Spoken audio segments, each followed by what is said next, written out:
What is good, you guys? Thank you so much for joining us once again, and today we have some very exciting news. We're dropping 3 new fresh single origin coffees that we're pretty jazzed about. Their tasting flavor profiles are all over the spectrum here, and so we're excited to be sharing and introducing some of these coffees that we'll be releasing this week.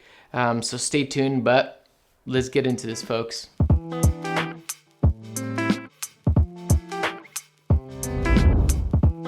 All right, so right off the bat, how did we come to buying these coffees, these specific origins? And basically what we were looking for is we wanted to make sure that our menu is approachable, yet it brings some tasty treats for us, for you guys, for all of us together. And one of the major things, we were looking for something that goes good with milk, goes great in the morning for you, but also a nice coffee midday, has beautiful complexity, and coffees that you can drink basically from sunrise to sunset. I'm just gonna preface this with saying there's some of you out there that will drink a natural processed Ethiopian coffee at any part of the day. And hey, that's fine, no judgment here whatsoever. I love natural process. We're actually releasing a natural process, so stay tuned in a couple of minutes.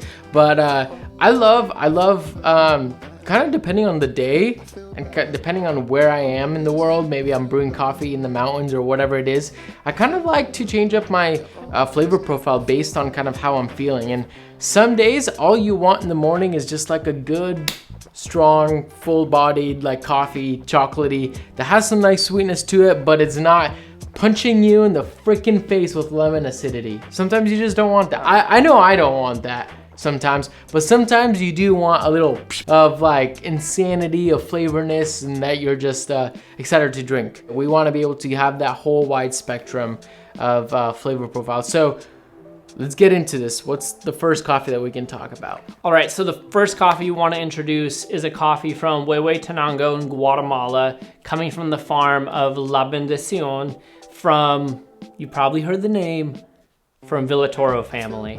So we're super excited about this coffee for many reasons. It's a great coffee that's gonna go super good with milk, especially if you wanna batch it in or brew it, like batch brew it, and you wanna add a little cream to it, it's gonna go excellent. But it's also a wonderful coffee to serve on espresso. So if you have an espresso machine at home, that's a coffee for you.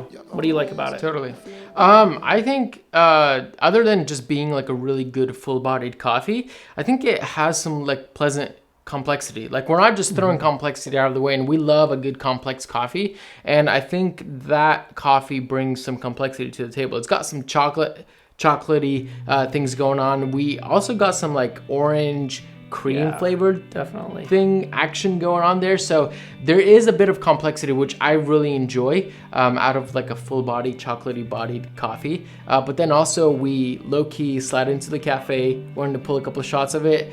And on espresso, it just slaps, so to speak. It's got the basics, but it's got the basics so well. And I don't know, I've really been enjoying that. That's my favorite thing about it.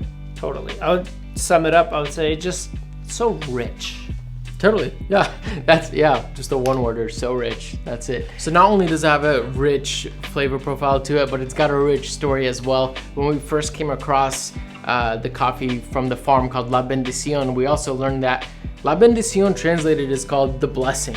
And why was it called this way is simply that the woman farmer, Miss Villatoro, who owns it, inherited from her parents. She's been using this farm not only to produce a pretty tasty quality bean, but she's supporting her family through it. And this is a chain where we're able to all support each other and contribute to each other. Classic, dude. Blessed to be a blessing. It's true. Which then leads us into our second coffee. The blessings just don't stop there.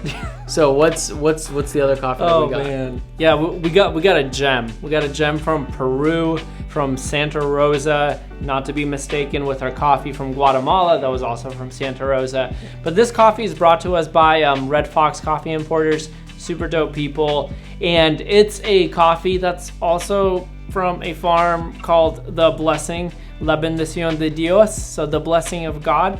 And this coffee also has a great story because the coffee farmer inherited the farm it's almost the same, but inherited the farm from parents, kept in the family, and they focused on elevating the quality of the coffee so that they can produce more coffee and then sell it more and create more jobs. So very similar stories, but the concept is the same thing, is to receiving that blessing and passing it on. Totally, and that's definitely not something we planned. We realized that way after the coffees were already bought for and on their way, and we realized, dang, we got 2 different coffees that are both coming from a farm that's called The Blessing, and that's incredible. Like, and that's honestly also what it's kind of all about for us. Like, other than being a blessing to the farmers, but the farmers are a huge and massive blessing to us as roasters, as green coffee buyers, but also like we want to be a blessing to the people enjoying our coffees, and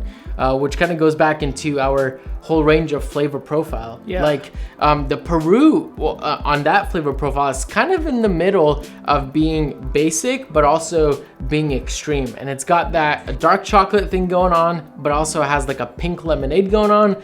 And Sergey swears by his life that there's some apple and some grape action going on, which I don't know. I'm not picking up on that.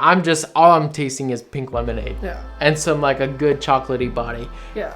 Yeah. I mean, it just has a little bit of that, malic acidity. Not to make it more complex, but some acidity, something.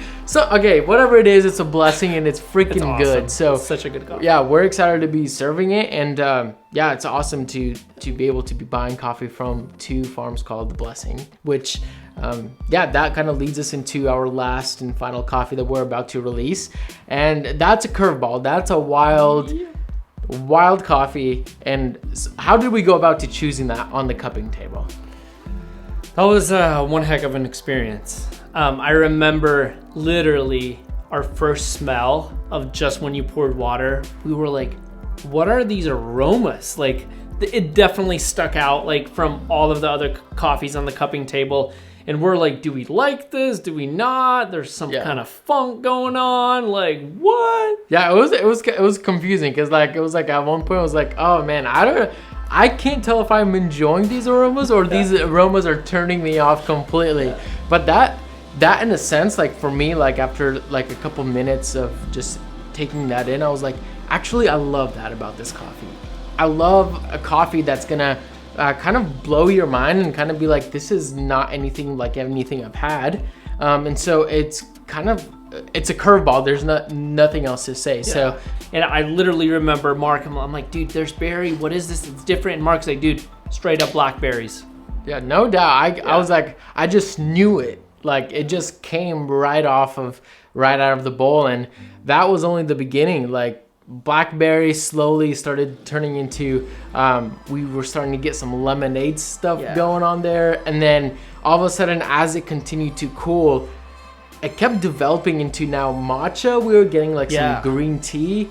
A lot of like that sweetness just held together. Mm-hmm. So the matcha flavors were just minor hints because it was like enveloped in a very, very sweet body.